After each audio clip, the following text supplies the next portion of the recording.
Croire aux fauves de Nastasia Martin. L'enfant possède une chose que l'adulte cherche désespérément tout au long de son existence, un refuge. Ce sont les parois de l'utérus, avec tous les nutriments affluant quotidiennement qu'il faut parfois arriver à reconstruire autour de soi. J'ai l'étrange impression que lorsque l'on échoue, le monde cherche à nous y remettre par un coup du sort. Quelque chose du dehors nous rappelle à la vie intérieure en nous enfermant dans un huis clos a priori lugubre, mais en réalité salvateur. 4 murs étroits, une petite porte et des contacts restreints. Hugo sur l'île, dans la paroisse face à la mer, compose ses vers. Solzhenitsyn dans les bois du Vermont se ressaisit de l'histoire russe. Trotsky, dans ses prisons, échappe à la mort et écrit. Lowry, dans sa cabane face à la mer, rassemble le bruit du monde, pourtant invisible d'où il se trouve. Que fais-je d'autre que ce qu'ils ont accompli depuis ma forêt sous mon volcan, au retour de la presque mort qui m'a guetté?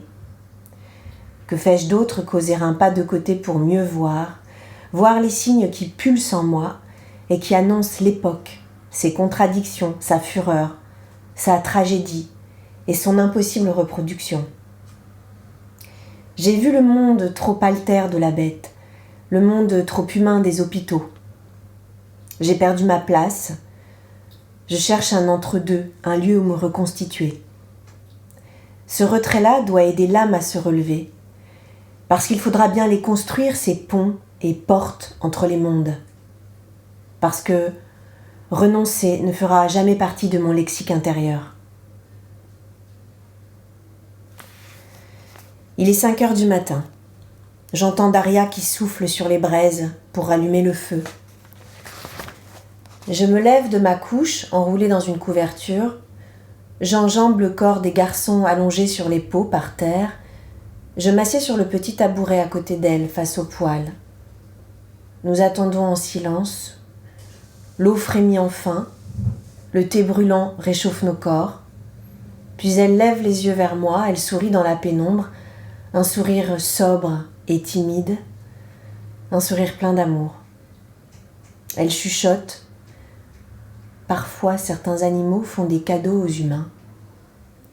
Lorsqu'ils se sont bien comportés, lorsqu'ils ont bien écouté tout au long de leur vie, lorsqu'ils n'ont pas nourri trop de mauvaises pensées. Elle baisse les yeux, soupire doucement, relève la tête, sourit encore. Toi, tu es le cadeau que les ours nous ont fait en te laissant la vie sauve. Je suis assise dans la neige au bord de la rivière Isha. Je réfléchis aux mots de Daria. Je n'aime pas sentir ce que je sens. Je voudrais jeter mon agacement à l'eau, sous la glace. Je suis perplexe, parce que j'entends 2 choses dans ce que Daria m'a dit. La première, qui m'émeut et me touche profondément, qui me rappelle aux raisons de ma présence à Tvayan. La seconde, qui m'insupporte et me révolte, qui me donne envie de fuir une 2e fois. À propos de ce qui me touche. Il y a bien quelque chose d'autre ici que ce à quoi nous en Occident accordons du crédit. Les personnes comme Daria savent qu'elles ne sont pas seules à vivre, sentir, penser, écouter dans la forêt, et que d'autres forces sont à l'œuvre autour d'elles.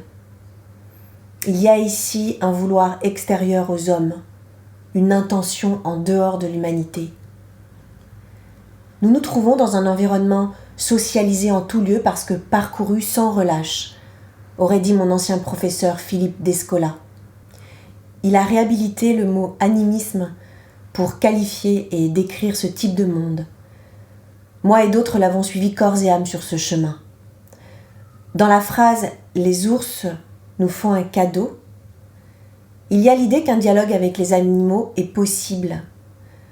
Quoiqu'il ne se manifeste que rarement sous une forme contrôlable, il y a aussi l'évidence de vivre dans un monde où tous s'observent, s'écoutent, se souviennent, donnent et reprennent.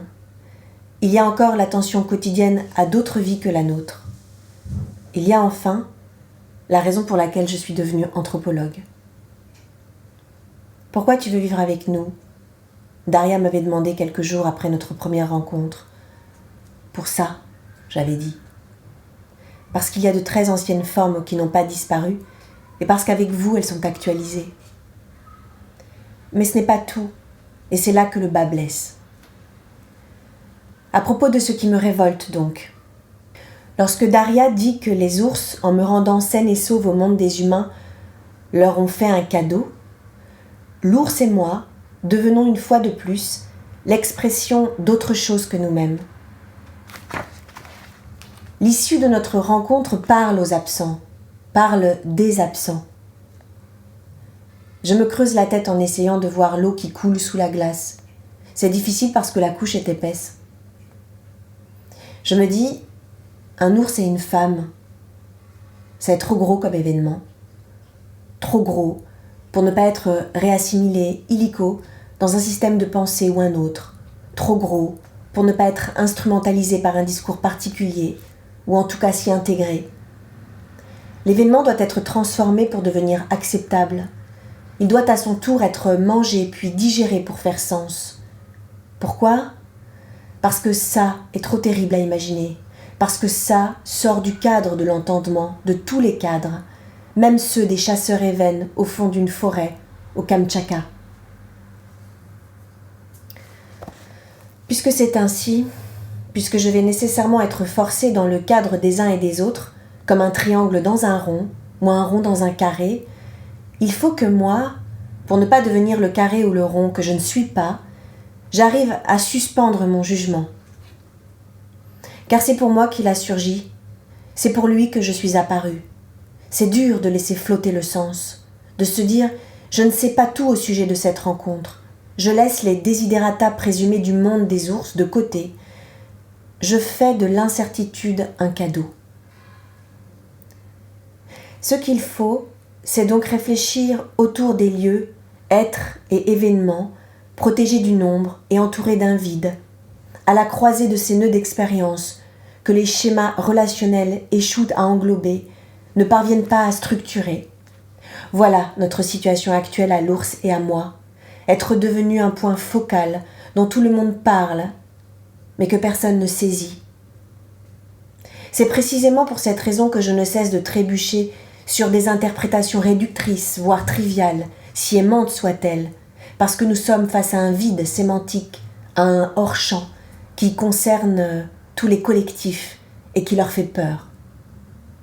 D'où l'empressement des uns et des autres pour coller des étiquettes, pour définir, délimiter, donner une forme à l'événement. Ne pas laisser planer l'incertitude à son sujet, c'est le normaliser, pour leur faire entrer coûte que coûte dans le collectif humain. Et pourtant, l'ours et moi parlons de liminarité, et même si c'est terrifiant, personne n'y changera rien. Les branches craquent derrière moi, quelqu'un vient, je décide, ils diront ce qu'ils veulent. Moi, je vais séjourner dans ce no man's land. Main sur mon épaule, ça va ? Ça va. Yvan s'assied à côté de moi dans la neige, sort une cigarette, l'allume. T'en veux une ? Pourquoi pas ? Nous fumons en silence.